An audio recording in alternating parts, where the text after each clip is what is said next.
Todo comenzó con un café derramado en la cafetería universitaria, un accidente trivial que marcó el inicio de mi pesadilla. Recuerdo vívidamente cómo el líquido caliente se extendió por mi falda gris, esa sensación de humedad ardiente que parecía prefigurar todo el dolor que vendría después.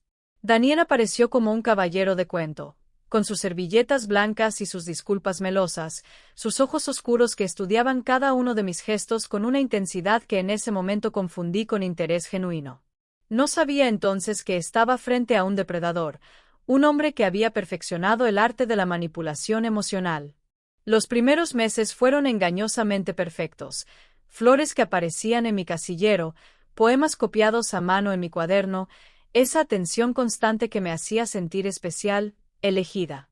Pero la máscara comenzó a resquebrajarse lentamente, casi imperceptiblemente al principio.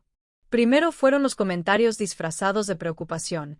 Esa falda es muy corta para andar por la universidad, luego los celos injustificados. ¿Por qué sonríes así al profesor de literatura? El aislamiento fue gradual pero sistemático. Primero mis amigos de la facultad, luego mis compañeras de residencia, finalmente mi propia familia. Daniel tenía un talento especial para sembrar dudas, para convencerme de que todos estaban en mi contra, de que solo él me entendía realmente, solo él me amaba de verdad. La primera vez que me golpeó fue después de una fiesta de la facultad a la que había ido sin su permiso. Recuerdo el sabor metálico de la sangre en mi boca, el zumbido en mis oídos, y luego sus lágrimas, sus súplicas de perdón, sus promesas de que nunca más volvería a suceder. Era el patrón clásico del abusador, violencia seguida de arrepentimiento, seguida de un periodo de calma engañosa. Para cuando quedé embarazada de Sofía, en una de esas noches en que Daniel decidió que mi cuerpo le pertenecía sin importar mis protestas, ya estaba tan atrapada en la telaraña de su manipulación que justificaba lo injustificable. Es el estrés, me decía a mí misma. Tiene problemas que no entiendo. El embarazo fue un infierno de control obsesivo. Pesaba mi comida, revisaba mis mensajes, me acompañaba a todas mis citas médicas y respondía por mí. Sofía nació en un hospital donde las enfermeras me miraban con lástima pero no hacían preguntas, donde mis moretones se atribuían a torpezas de primeriza. La decisión de escapar llegó cuando Sofía tenía 2 años y medio, después de una noche particularmente brutal en que Daniel me rompió 3 costillas porque había hablado con un vecino en el ascensor. El plan tomó meses de preparación meticulosa, esconder pequeñas cantidades de dinero en lugares insospechados, memorizar horarios de autobuses, fingir tomar los ansiolíticos que él me obligaba a consumir para mantenerme dócil. El día de la huida está grabado a fuego en mi memoria.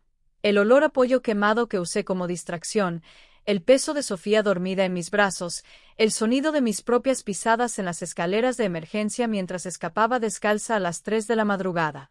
El refugio para mujeres maltratadas donde pasamos las siguientes 6 semanas olía a lejía y esperanza, pero también a miedo y sudor frío. Allí aprendí una verdad dolorosa. Escapar era solo el primer paso en una carrera de obstáculos donde el sistema parecía diseñado para hacerme tropezar.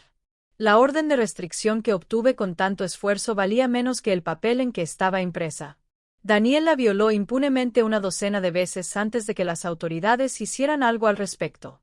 El juez de familia, un hombre mayor con aliento a menta y ojos cansados, concedió a Daniel visitas supervisadas con Sofía por el bien de la niña, ignorando las pruebas médicas de mis lesiones, los informes psicológicos, mis lágrimas silenciosas en el estrado. La trabajadora social asignada a nuestro caso sugería terapia de pareja como si el problema fuera una simple falta de comunicación y no un patrón sistemático de violencia. El amor todo lo puede, me dijo una vez con una sonrisa condescendiente que todavía me hace hervir la sangre al recordarla. Mientras tanto, Daniel perfeccionaba su papel de padre arrepentido, llegando a las visitas con juguetes caros y ropa nueva para Sofía, hablando en voz baja con las trabajadoras sociales sobre su problema con el alcohol y sus supuestos esfuerzos por cambiar. El 12 de septiembre comenzó como cualquier otro día en mi nuevo trabajo como asistente en una guardería infantil. Había logrado reconstruir algo parecido a una vida normal, un pequeño departamento cerca del trabajo, un grupo de compañeras que se habían convertido en amigas, noches tranquilas leyendo cuentos a Sofía antes de dormir. Pero la normalidad era una ilusión frágil, como descubriría pronto. Daniel irrumpió en la guardería poco después de la hora del almuerzo, llevando un ramo de girasoles marchitos y esa sonrisa torcida que precedía siempre a sus peores explosiones de violencia. Los niños estaban en el área de juegos, pintando con los dedos y riendo, completamente ajenos al peligro. Recuerdo el modo en que el aire se espesó cuando lo vi entrar, el modo en que mi cuerpo entero se tensó en anticipación al dolor. «Te extrañé», susurró mientras se acercaba, y en ese momento supe que había venido a matarme. Lo que siguió fue una mezcla borrosa de imágenes y sensaciones, el destello de la navaja al sacarla de su chaqueta, el primer impacto punzante en mi abdomen, el grito desgarrador de Sofía cuando se abalanzó sobre su padre como un pequeño huracán de furia y miedo. La última cosa que recuerdo antes de perder el conocimiento es el sabor a cobre de mi propia sangre y el sonido de las sirenas acercándose. Desperté en el hospital con tubos en cada orificio de mi cuerpo y un dolor tan profundo que parecía haberse fusionado con mi esencia misma.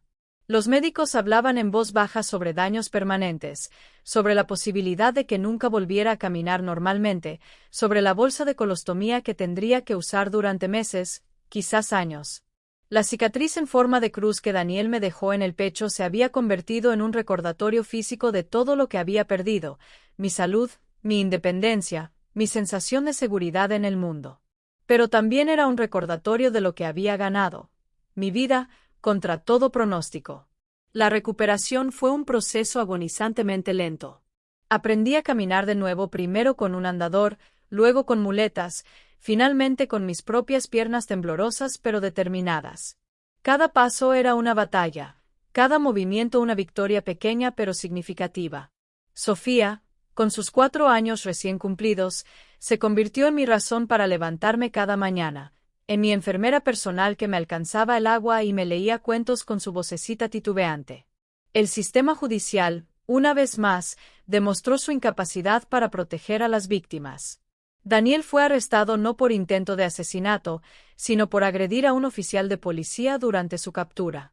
La ironía era tan amarga como las pastillas para el dolor que tenía que tragar cada 4 horas.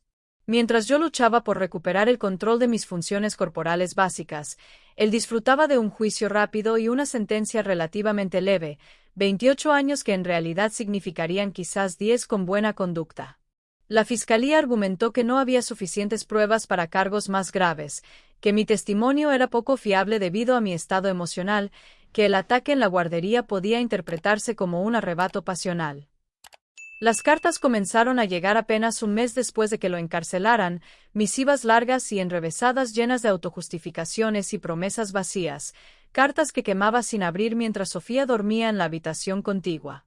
Con el tiempo, la rabia que me consumió durante los primeros meses de recuperación comenzó a transformarse en algo más productivo.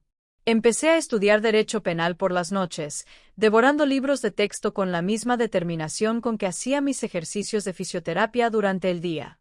Cuando finalmente pude salir de casa sin ayuda, comencé a acompañar a otras mujeres a los juzgados, traduciendo leguleyo al lenguaje humano, sosteniendo sus manos cuando las voces comenzaban a temblar.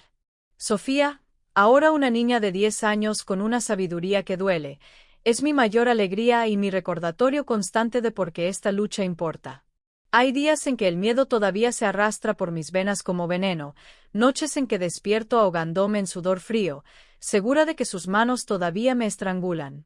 Pero también hay mañanas luminosas en que bailamos juntas en la cocina, mi cuerpo marcado pero no quebrado, su risa como un himno de victoria. La cicatriz en mi pecho sigue ahí, latiendo suavemente cuando cambia el clima, recordándome todo lo que perdí y todo lo que gané. Daniel creyó que su navaja sería el final de mi historia, pero solo estaba tallando el prólogo de mi renacimiento. Hoy, cuando paso los dedos por esa marca en forma de cruz, no siento miedo ni vergüenza, siento poder. Porque cada mujer a la que ayudo a escapar, cada denuncia que logro que se tome en serio, cada noche que Sofía duerme segura y amada, es mi manera de decirle al mundo que sobrevivir no es suficiente. Hay que florecer, hay que convertir el dolor en propósito, hay que ser la voz que nosotras mismas no tuvimos. Esta es mi historia, pero también es la de miles. Y aunque la cicatriz nunca desaparezca, he aprendido a verla no como una herida, sino como un recordatorio. Hasta de las cosas más rotas pueden hacer algo hermoso.